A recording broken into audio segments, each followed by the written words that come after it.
एक दिन सास ने बहू से कहा, बहू मुझे एक बात तो बता, मैं तुझे इतना डांटती हूँ, कूटती हूँ और बुरी बुरी बातें कहती हूँ और तू पलटकर जवाब भी नहीं देती और ना ही गुस्सा करती हैं, बस हंसती रहती हैं। बहू को तो जैसे सुनाने के लिए कहानी मिल गई। कहने लगी, माँ जी आपको एक बात बताती हूँ। जब मैं छोटी थी तो मुझे हमेशा ऐसा लगता था कि मेरी माँ मेरी सगी माँ नहीं है, क्योंकि वह मुझसे घर के सारे काम करवाती थी। कोई काम मुझसे गलत हो जाता तो मुझे डांट भी पड़ती और कभी कभी तो मार भी पड़ती, लेकिन माँ थी वह मेरी, मुझे उनसे डर लगता था। कभी कभी गुस्सा भी आ जाता, लेकिन मैंने कभी उन पर गुस्सा किया नहीं। यहाँ तक कि जब मैं कॉलेज से छुट्टी हुई घर आती तो कुछ देर आराम करने के बाद तुरंत मुझे सारे काम करने पड़ते। फिर जब मेरी भाभी आई तो जैसे मेरे काम और ज़्यादा ही बढ़ गए।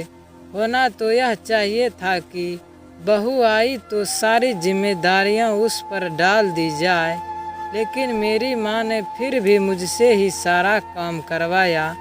कभी कभी तो भाभियों का काम भी मुझसे करवाया और कहती, कर दिया करो, कुछ नहीं होगा, तुम्हें ही आसानी होगी जब तुम अपने ससुराल जाओगी। मुझे बहुत गुस्सा आता कि माँ भाभियों का काम भी मुझसे ही करवाती हैं और उन्हें डांटते भी नहीं।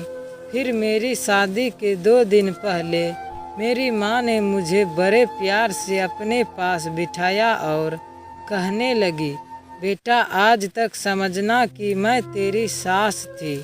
मैंने तुझे प्रैक्टिस करवा दी है और तुझे बता दिया है कि सास ऐसी भी होती हैं, लेकिन अब तेरी शादी हो रही है तो आज से मैं तेरी माँ हूँ। बेटा जब तुम्हारी सास तुम्हें कुछ कहे तो समझना कि जैसे मैं ही डांट रही हूँ।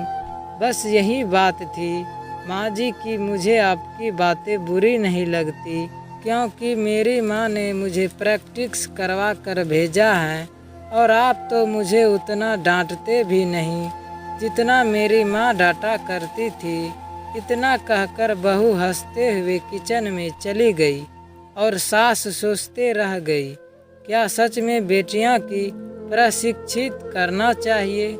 दोस्तों हमारा स्टोरी अच्छा लगे तो लाइक कीजिए, शेयर कीजिए एंड चैनल को सब्सक्राइब जरूर कीजिए। Thank you.